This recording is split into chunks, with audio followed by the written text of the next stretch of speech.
English version নবম শ্রেণী এবং বাংলা ভার্সন ক্লাস 12। আমরা প্রথম করে টাকা দিলাম তার প্রচারে আমরা আনন্দ নাচ করবো।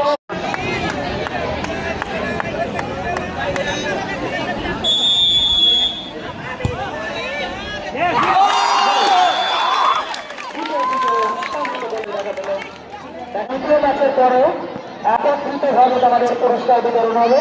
সুতরাং তোমরা মাঠের যে কোনো একটি জায়গায় বসে এবং দ্বিতীয় ম্যাচ শেষে একত্রে তোমরা পুরস্কার গ্রহণ করবে। মাউন্ট স্যারের দিকে খেয়াল রাখবেন যাতে পড়ে না যায় মাঠের ভিতরে, কারণ তাকে